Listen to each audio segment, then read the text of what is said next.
Do we remember what in the Caribbean they call it farmer browns, but in you call it dungarees or coveralls or overalls. There were some people that were taken into the slave trade to make indigo, that color, indigo.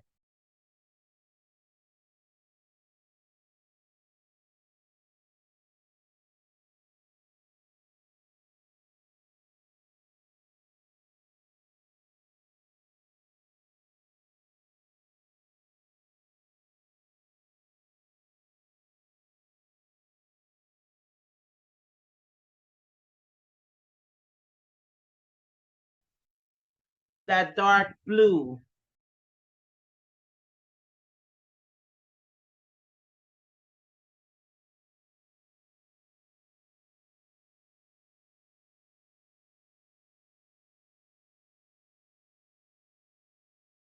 And we really see that coming into play because you know, when Moses went up to see Tatanzambi, he had sapphires.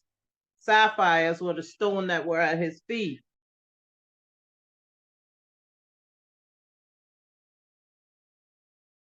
But also that was the color that he told the Levites that was a very important color to the Levites.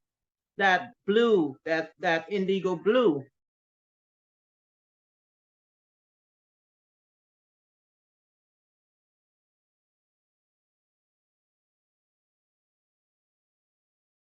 And so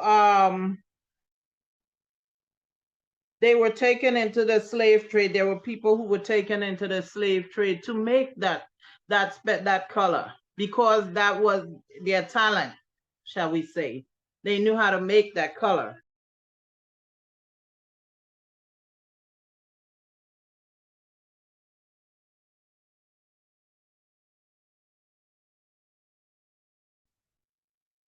And so when we look at the coveralls or overalls or dungarees, it is an exact replica of the Levitical priest uniform.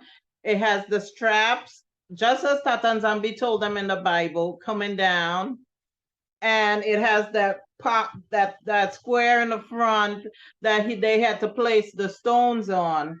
And I remember he told them make dungarees because when they climbed the steps, he did not want to see their their nakedness. So when we look at it, it is the color, the dungarees. They're the color of the Levites. And what would they called? Levites.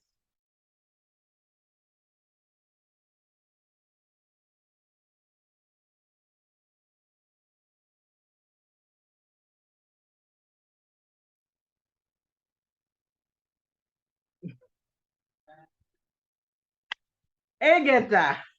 Wow.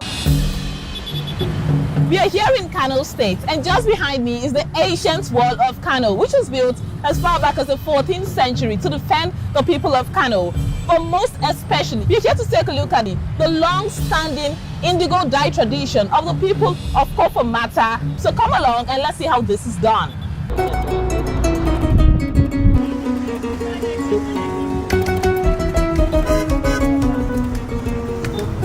We just arrived Kofa Mata Dye Pit, which was founded in 1498. This is well over 500 years. Now, by the way, it is named Kofa Mata because, and that means women's gate. That's because in the ancient days, women were the ones that manned the gate to fight the enemies. But that's a gist for another day. So come with me, let's go into the dye pit and see the procedures of dyeing fabrics and many other information you will love.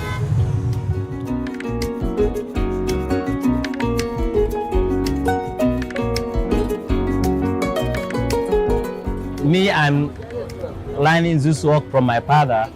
So I spent for 25 years to serving this business here in the Kofa Mata Dye Pit.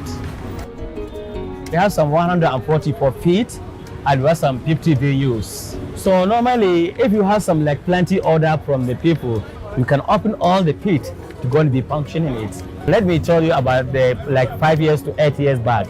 So when you come to copper matter, just like 5 to 10 feet only been used. Now we have some 50 because a lot of people in Nigeria now they try to patronize. Okay, the oldest pit. Oldest one. When was it established? Since 1490, over 500 years. So the founder of this pit, she called him Mala Muhammad Dabosa, me and 7th generation. So there's a first person you can dig in the first pit in West Africa. You're the 7th generation of this man that dug this pit. Exactly. Wow. Yeah. Okay, so this is the youngest pit. The youngest pit. Exactly. How young is this one? 222 years. 222 years. Yeah, that is the youngest one. That's not a young. Yeah, it's young. So what's inside currently? After using it for dyeing the fabrics, the water is turned as medicine. Okay. Solution is last for 6 months. After 6 months, solution is no more used for dye.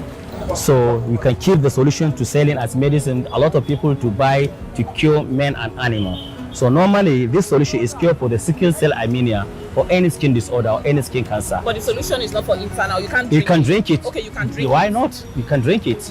Oh, okay. Yeah, drink it, rub it in the space for the problem, it will cure. Some of the fabrics which were dyed at Kofa Mata many centuries ago have been brought here to the National Museum Gidan Makama in Kano State for exhibition and safekeep. I'm here to take a look at them. Like these ones were made over 100 years ago, dyed and produced at Kofa Mata in Kano State. It's a man's traditional robe, the robe and the trousers. You know, Kano is a center of commerce. So people used to troop down here for the buying and selling of goods. And such goods were even taken outside the country, even West Africa. They usually transport it even to Sub-Sahara, to Sahara, even to Europe. More especially the dye materials, the turban for the Tuareg at the desert, and some of the Fulani dresses here were dyeing there at the pit. So that's what led people to be trooping down to Kofa Mata and buying the items or the materials that they are working on is there at the pits. The Levites, they were spiritual warriors, but they were physical warriors too. You could not play with the Levites. I mean, Samuel drew his sword and cut a man in half. I mean, they were fierce warriors. When they went out to fight, people were afraid of them. You'd think that the Levi were only priests and they would never fight. No, the Levi were fierce, fierce warriors. The wisdom of Tatanzambi scattering Levi among the tribes. Because even as he said he would scatter us, that means Levi is everywhere. Levi is among his people everywhere. And as we know in the first Exodus, the Levites played a very important part. So, you know, the wisdom, the foresight of Tata Zambi, he knew the end from the beginning. So, you know, it seemed like it was a punishment that he scattered them, but it wasn't. It was part of his plan, and that's why we really, really have to trust his plan.